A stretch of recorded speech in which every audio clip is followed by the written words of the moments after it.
Hello, Andy Graham of hoboontheroad.com.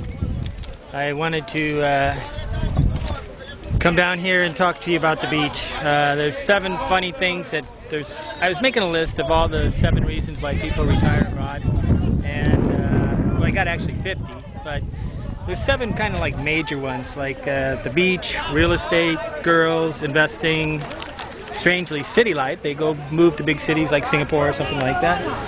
Work and the mountains. What happens is you got 7 romantic reasons why we go live abroad. Of course, the desert island one is really the worst one, which I'm not even going to use that one, but the idea of being on a deserted island by yourself and living, that for sure doesn't work.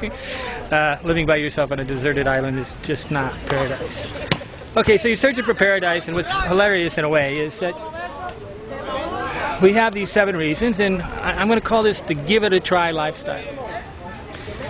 Interesting is, you know, we all wish we wish we made a life where we chose what we did, but really what we do is we give it a try. I'm at the beach here in Sosua, Dominican Republic, which is a relatively stable expat community and sort of a sustainable beach because there is a lot of shade. What's always interesting about coming to the beach is that there's really none of the expats on the beach.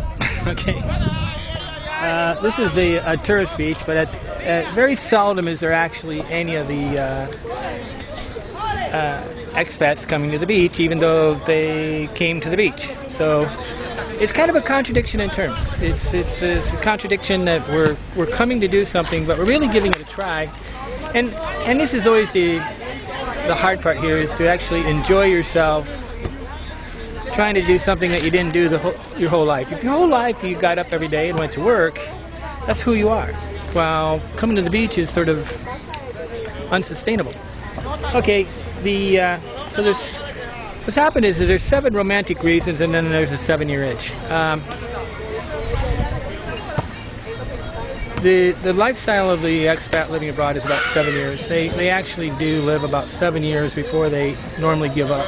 Contrary to what you believe, they don't really live the rest of their life overseas. Very few of them do that, but a few do. But it's the ones that actually sync what they like to do with what they actually do.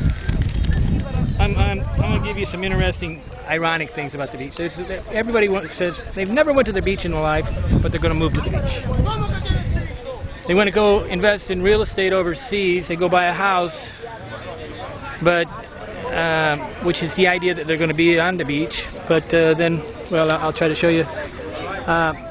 This is actually one of the few that's actually on the beach.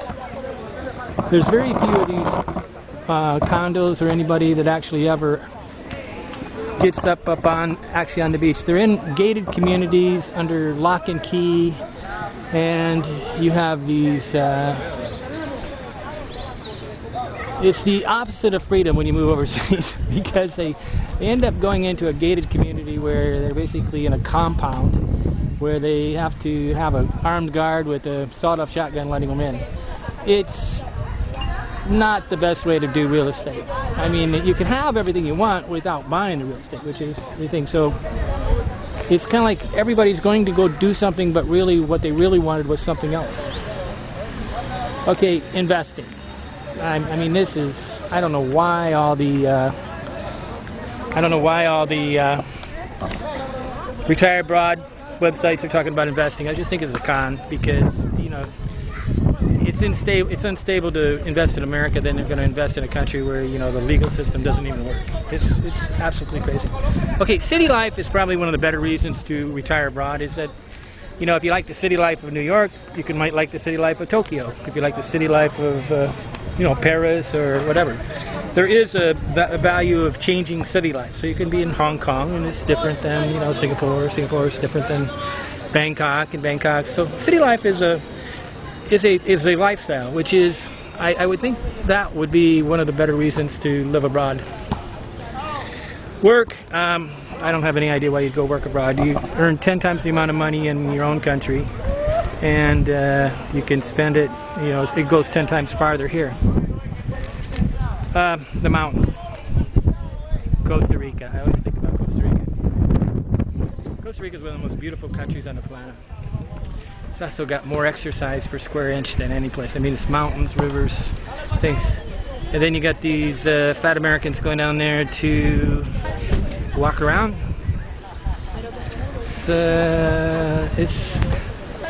It's just 7 silly reasons, 7 romantic reasons before the 7-year itch kicks in and they give up. You're gonna have a 7-year itch. Try to just realize you're giving it a try, and I would rather you looked at it as you're giving it a try than you're actually doing it, because in a way, some of these people really commit. There's this building over here right now this is high season. Nobody's there, hardly. A couple people, and they all went home and they're living. So they got massive amounts of units overseas just sitting here empty, waiting for the person to come back. Andy, Hobo Traveler, explaining some of the ironic natures of living abroad. If I can find the off button.